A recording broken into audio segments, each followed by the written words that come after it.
Dewa Casino, penjaga takdir di meja taruhan. Di balik kilauan kota-kota besar, di celah dimensi yang tak bisa dilihat mata manusia biasa, berdiri sebuah kasino yang tak pernah tidur. Bukan sembarang kasino, namanya Fortunium, tempat di mana jiwa-jiwa manusia mempertaruhkan nasibnya.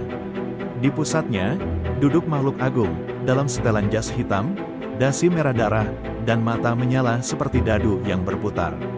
Ia dikenal sebagai Zarek, Dewa Casino. Zarek bukan dewa keberuntungan, tapi dewa penentu risiko. Ia tidak memberi hadiah secara cuma-cuma. Ia menilai manusia berdasarkan keberanian, keserakahan, dan pilihan yang mereka ambil di saat paling genting. Babak 1, pemain baru. Suatu malam, seorang pria muda bernama Elio terbangun di ruang asing, penuh cahaya keemasan dan suara denting mesin slot. Ia melihat sekeliling, ribuan orang duduk bermain, tertawa, menangis, berteriak. Namun semua wajah tampak kosong, seperti hidup mereka telah dikosongkan oleh sesuatu. Elio, suara berat memanggil dari ujung ruangan. Dari bayang-bayang, Zarek muncul, menyeringai. Selamat datang di Fortunium. Kau dipilih karena satu alasan, hidupmu penuh penyesalan dan keputusan setengah hati. Kini, kau akan diberi kesempatan untuk mengulang semuanya. Tapi dengan taruhan, Elio bingung. Taruhan apa? Zarek menjentikan jarinya. Sebuah meja muncul dengan kartu tarot, dadu, dan setumpuk chip emas berkilau. Satu permainan untuk satu masa lalu. Menang, dan kau bisa memperbaiki hidupmu. Kalah, dan jiwamu jadi milikku.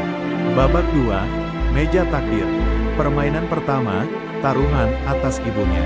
Elio ingin memperbaiki masa lalu di mana ia meninggalkan ibunya yang sakit demi uang. Ia harus mengalahkan dealer iblis yang tersenyum dengan mata ular. Dadu dilempar, kartu dibuka, ketegangan memuncak. Elio menang, ibunya sembuh, di dunia nyata, waktu terputar. Tapi Elio tetap terjebak di Fortunium. Permainan kedua, taruhan atas sahabatnya.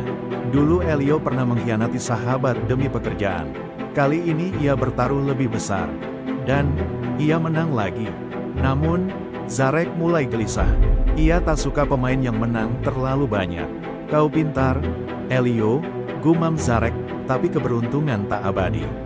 Siap untuk permainan terakhir. Babak 3, taruhan jiwa. Kini, Elio dihadapkan dengan pilihan terakhir.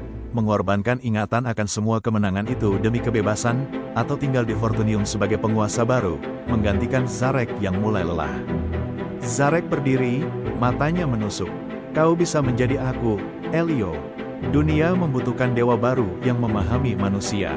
Elio memejamkan mata. Apa artinya menebus kesalahan kalau aku harus lupa segalanya? Tanyanya. Zarek tersenyum lebar. Tepat, itu pertaruhan sejati. Kehilangan untuk menyelamatkan. Elio akhirnya memilih melepaskan semuanya. Epilog, dunia nyata. Elio terbangun di ranjang rumah sakit. Ibunya masih hidup, sahabatnya masih ada. Tapi, ia tak ingat mengapa air mata mengalir di wajahnya. Di suatu tempat, jauh dari dunia manusia, Fortunium tetap berdiri. Dan di tengahnya, Zarek duduk, menunggu pemain baru. Karena selama manusia memiliki penyesalan dan keserakahan, Dewa Kasino akan selalu ada. Bagian 2, Mahkota Dosa. Meski Elio memilih melepaskan segalanya, Fortunium tidak melepaskan dia. 3 malam setelah kembali ke dunia nyata, Elio mulai bermimpi. Dalam tidurnya, ia melihat lorong panjang, suara mesin slot berdentang, dan sosok berjubah hitam memanggilnya. Elio, kau sudah menang, tapi Fortunium belum selesai denganmu. Ia terbangun, peluh membasahi tubuh.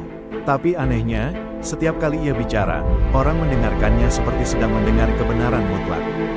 Uang datang dengan mudah, keberuntungan mengikuti tiap langkahnya, seolah dunia tunduk padanya. Lambat laun, ia sadar, Fortunium telah mewariskan sebagian kekuatannya.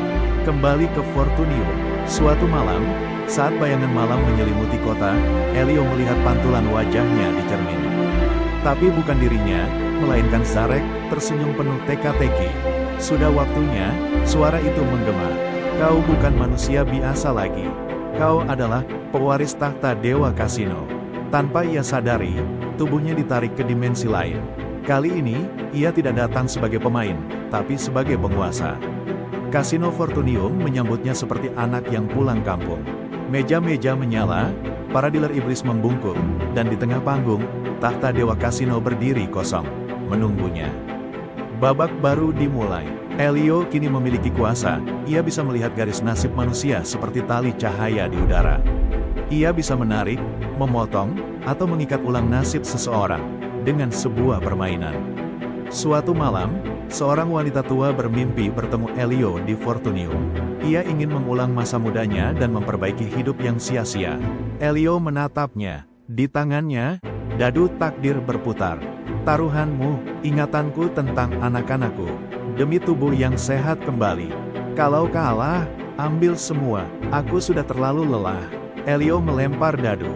Hasilnya, 6. Wanita itu menang. Ia terbangun dalam tubuh muda, tapi tak mengenal siapa-siapa di sekitarnya. Menang, tapi tetap kehilangan. Dan malam demi malam, Elio makin tenggelam dalam dilema. Apakah ia menyelamatkan, atau sebenarnya mempermainkan? Zarek kembali. Di suatu sudut bayangan, sosok Zarek menatap dari luar dimensi. Ia tidak benar-benar mati, ia hanya menunggu. Semua dewa baru selalu percaya bahwa mereka lebih baik, bisiknya. Tapi cepat atau lambat, kekuasaan akan menuntut bayarannya. To be continue. Elio kini memegang takdir ribuan jiwa di tangannya. Tapi seiring waktu, semakin ia menolong orang, semakin ia kehilangan dirinya sendiri. Apakah ia akan menjadi dewa yang bijak, atau dewa yang lebih kejam dari Zarek?